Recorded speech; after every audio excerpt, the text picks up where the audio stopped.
મારું નામ રેખા ઠક્કર છે। અત્યારે ઉનાળાની સિઝન ચાલી રહી છે અને આપણે ઠંડક કરવા માટે અલગ અલગ ફળોનો ઉપયોગ કરતા હોઈએ છીએ, પણ તરબૂચ એ બહુ સારું ફળ છે અને એમાંથી આપણે કેવી રીતે શરબત બનાવી શકીએ એ હું તમને બતાવીશ। તરબૂચ જે છે એનું જે શરબત છે એ તમને તાજગી આપે છે, ફ્રેશનેસ રાખે છે અને એકદમ જે સોસ પડતો હોય એ લાગતો નથી અને બહુ ફાયદાકારક છે। એટલે આપણે સાકર કે અંદર કોઈ પણ જાતની મીઠાશ નથી એડ કરતા, પ્યોર આ ફળ છે એનો જ આપણે ખાલી રસ કાઢીશું અને શરબત બનાવીશું।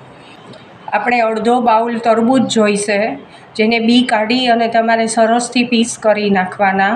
આપણે 1 થી 2 ચમચી જેટલું બીટનું છીણ પણ એડ કરીએ છીએ। બીટના પણ ઘણા ફાયદા છે, જે હિમોગ્લોબિન વધારે છે અને આપણું શરીર સ્વસ્થ રાખે છે।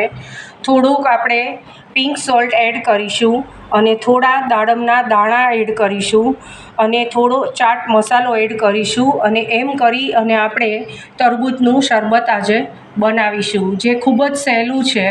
અને તમારે ઠંડુ પાણી જોઈશે, અડધોથી પોણો ગ્લાસ, અને તમારે ગ્રાઇન્ડ કરી નાખવાનું છે અને પછી ગાળી અને આ તરબૂચનું શરબત તૈયાર કરવાનું છે। આ તરબૂચને પીસ કરેલા છે અને એમાંથી બી કાઢી નાખ્યા છે।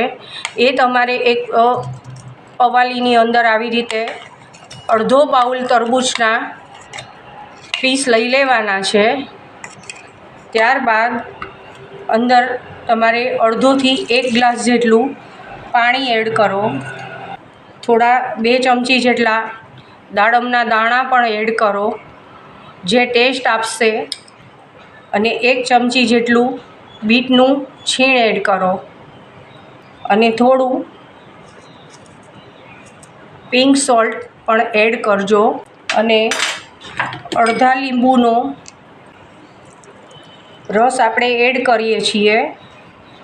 આ શરબતની અંદર આપણે કોઈ પણ જાતની મીઠાશ એડ નથી કરતા, ગોળ, સાકર, ખાંડ કોઈ પણ વસ્તુ આમાં એડ કરતા નથી, એટલે ડાયાબિટીસ પેશન્ટ પણ આ ઠંડુ શરબત ઉનાળામાં લઈ શકે છે।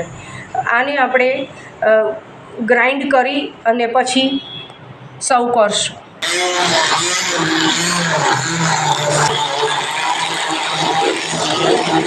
ક્રશ કર્યા પછી એક બાઉલની અંદર ગળણી લઈ, મોટા કાણાવાળી, એમાં આ શરબતને ગાળી લેશો અને લાસ્ટમાં તમે 5 ચમચી જેટલો ચાટ મસાલો એડ કરશો અને પ્લસ તમે શેકેલા જીરાનો પાવડર પણ જો ભાવતો હોય તો તમે એડ કરી શકો છો, જે બહુ જ સરસ લાગે છે અને તમને ટેસ્ટ પણ બહુ ફાઇન લાગશે। અને આપણે આની અંદર કોઈ પણ જાતની મીઠાશ એડ નથી કરી, એટલે દરેક વ્યક્તિ આ ઠંડુ શરબત લઈ શકશે। અને તમારે લાસ્ટમાં 2-3 ક્યુબ બરફના એડ કરી દેશો એટલે આ કુલ શરબત મસ્ત લાગશે ટેસ્ટમાં।